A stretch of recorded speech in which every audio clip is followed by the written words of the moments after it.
মানে একটু মনে করো যে যদি একবার মানে কোনোভাবে যদি স্টার্ট হতে পারে আর টেকনিশিয়ানদের কথা মনে থাকে না তাদের। তোমরা তো জানো অঞ্জনা আপার সাথে আইজুরান ভুলির সাথে মিনিমাম আসতে 25-30 বছর আগে ডিভোর্স হয়ে গেছে। যে অঞ্জনা আপার মৃত্যুটাতে হাসি খুশি একটা মেয়েটা এমন করে মৃত্যু হবে না আমরা মাইনা নিতে পারি। মানে এখন তো অনেকেই সুপারস্টার ভাব দেখে, অনেক নায়িকারা সুপারস্টার ভাব দেখে। আমি তো জানো কথা বলতে কারো ছাইরা কথা বলি না, তা জানোই তো। অঞ্জনা আপার মৃত্যুটা আমার কাছে কেন জানে অস্বাভাবিক লাগে, কারণ এই তো মাস তো শেষ হলে মাত্র কয়দিন, 5 দিন না 6 দিন। 16ই ডিসেম্বরে এক সুন্দর একটা ফুটফুটে মেয়েকে বিদায় করে দিলাম এই এফডিস থেকে আমি নিজে। সে যখন গাড়িতে উঠে আমার সাথে শেষভাবে কথা বলে হ্যান্ডশেক করে বললো যে খাওয়া দাওয়া করছো তুমি? আমি বললাম হ্যাঁ খাওয়া দাওয়া করছি, আপনি খাওয়া দাওয়া করছেন?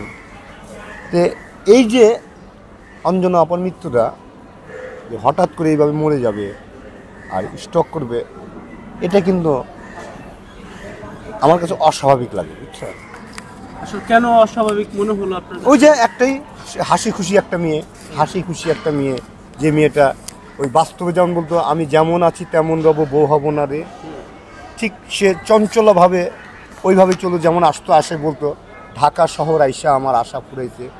এই যে তার বাবারে বাবা কই দিলা বিয়া, এই যে তার অনেকগুলা সিনেমার গান, এগুলো সে বাস্তবে জনপ্রিয় গানও সে বাস্তবে গাইতো, বাস্তবিক। তাই তাকে তখন মনে হইতো যে এই অঞ্জনা, মানে এখন তো অনেকেই সুপারস্টার ভাব দেখে, অনেক নায়িকারা সুপারস্টার ভাব দেখে। আমি তো জানো কথা বলতে কারো ছাইরা কথা বলি না, তা জানোই তো।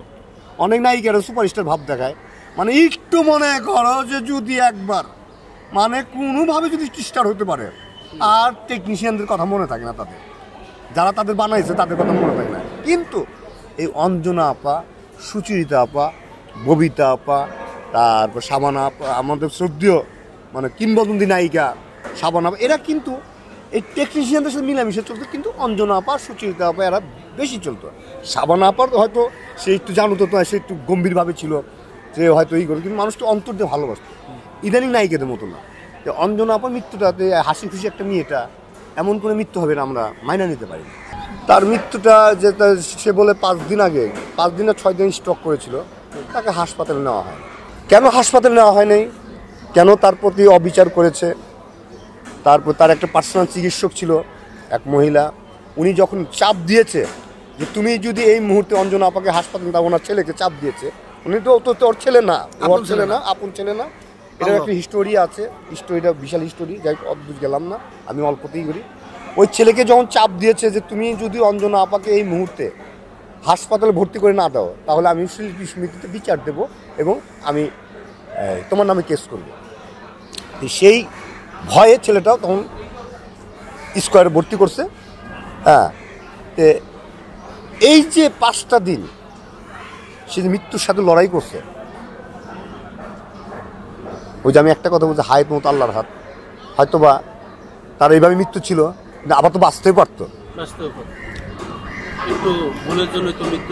হ্যাঁ ঠিক আছে, হয়তোবা তার এইভাবে মৃত্যু ছিল, আবার তো বাঁচতে পারতো।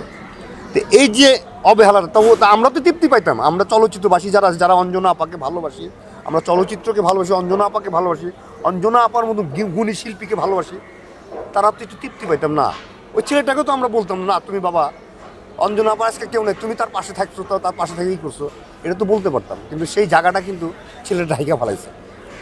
এখন আমরা কোথায় দাঁড়াবো, এখন আমরা কোন জায়গায় আছি, এখন আমরা কি এটা কি অস্বাভাবিক মৃত্যু না স্বাভাবিক মৃত্যু? স্বাভাবিক মৃত্যু আমরা বলতে পারতেছি না। তবে এটা নিয়ে আমাদের অনেক ব্যাপার আছে, এটা নিয়ে আমরা লড়বো, আমি লড়বো, আমরা লড়বো, আমরা চলচ্চিত্রবাসী লড়বো। হ্যাঁ, আর যে ছেলেটা বলেছে যে অঞ্জনা আপা আমার মা, না আইজুরান ভুলি ওনার বাবা না, কারণ তোমরা তো জানো অঞ্জনা আপার সাথে আইজুরান ভুলির সাথে মিনিমাম আসতে 25-30 বছর আগে ডিভোর্স হয়ে গেছে।